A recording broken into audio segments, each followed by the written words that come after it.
Huwag nating tawagin ang bawat bahagi ng bisikleta na kung ano-ano lang. Ang bawat piraso ay may pangalan at mahalagang papel sa iyong paglalakbay. Kapag alam mo ang tamang tawag, mas madali kang makapag-usap sa mga mekaniko, makahanap ng tamang piyesa, at mas magiging responsable kang siklista. Alamin natin ang totoong pangalan ng mga piyesa ng iyong bisikleta para magbisikleta ka ng mas matalino, ligtas, at may kumpiyansa. Hindi lang ito para sa mga eksperto, kahit baguhan, pwedeng-pwede. Narito ang iyong gabay para sa mga nagsisimula sa mga bahagi ng bisikleta. Sa video na ito, matututunan mo ang bawat parte, mula ulo hanggang gulong, at kung paano sila nagtutulungan para gumana ang iyong bisikleta. Simulan natin sa mga pangunahing kaalaman, ang frame o balangkas, ang pinakapundasyon ng iyong bisikleta. Ito ang nagdudugtong sa lahat ng bahagi, nagbibigay ng hugis, at tumutulong sa tibay at stability ng iyong sakyan. Iba-iba ang hugis at materyales ng frame, depende sa uri ng bisikleta. May aluminum, bakal, carbon fiber, at titanium. Sa harap, makikita mo ang fork o tinidor na humahawak sa gulong sa harap at kumukonekta sa iyong manibela. Ang fork ay mahalaga para sa direksyon at stability, lalo na sa pagliko at pagpreno. Ngayon, pag-usapan natin ang mga gulong. Ang gulong ay ang bahagi na goma na dumidikit sa lupa, nagbigay ng grip at proteksyon sa rim. Nakabalot ito sa rim, ang bilog na metal na singsing na nagbibigay ng suporta at hugis sa gulong. Ang tamang pressure ng gulong ay mahalaga para sa ligtas at komportableng biyahe.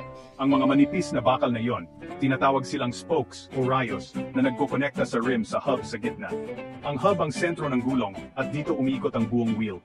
Ang mga rayos ay nagpapalakas at nagpapastable ng gulong, kaya mahalaga ang tamang tension ng mga ito.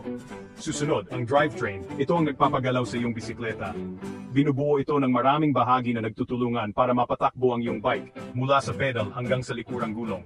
Itulak mo ang mga pedal na nakakabit sa crank arms na nagpapaikot sa front gear o chainring. Ang crank arms ay matibay na bakal o alloy na nagkokonekta sa pedal at chainring at dito mo inilalagay ang iyong lakas.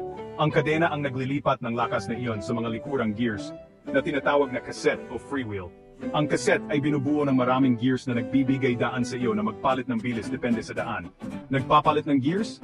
Yan ang trabaho ng derailleur. Ang derailleur ay gumagalaw ng kadena mula gear to gear, kaya mas madali kang makakaakyat o makakababa ng kalsada. Lahat ay umiikot ng maayos, salamat sa bottom bracket. Ito ang bearing system na nagpapadula sa pag-ikot ng crank arms, kaya smooth ang bawat pedal mo.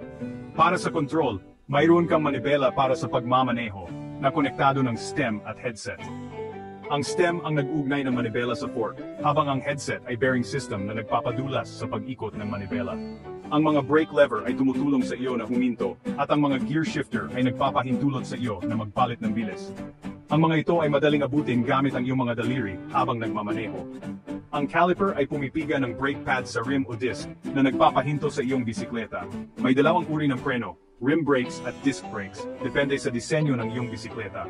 Ang mga kable ay nagkokonekta sa iyong mga lever sa mga preno, at ang ilang bisikleta ay gumagamit ng disc rotors para sa dagdag na lakas sa pagpreno. Ang regular na pag-check ng kable ay mahalaga para sa kaligtasan. Panghuli, kaginhawaan, umupo sa saddle na sinusuportahan ng seat post at hinigpitan ng seat clamp. Ang saddle ay dapat komportable at akma sa iyong katawan para hindi ka mangalay sa mahabang biyahe. Ang seat post ay maaring i-adjust ang taas para sa tamang fit. May mga bonus na bahagi rin tulad ng kickstand para madaling iparada ang bisikleta, bottle cage para sa inumin, at iba pang accessories na nagpapadali ng iyong biyahe. Ilaw para sa gabi, basket para sa gamit, at mudguards para hindi ka maputikan kapag umuulan. Lahat ng ito ay nagpapadagdag sa functionality ng iyong bisikleta. At syempre, isang mapagkakatiwalaang kampana, hindi lang para sa tunog, kundi para rin sa kaligtasan sa kalsada. Pinapaganda at pinapadali ng mga ito ang bawat biyahe mo, at yan ang iyong bisikleta, piraso-piraso. Kapag alam mo ang bawat bahagi, mas madali mong maalagaan at mapanatili ang iyong bisikleta sa maayos na kondisyon. Ngayon alam mo na kung ano ang nasa ilalim ng manibela at bawat piraso ng iyong bisikleta. Maligayang pagbibisikleta, at sana ay mas maging maingat at masaya ang iyong bawat ride.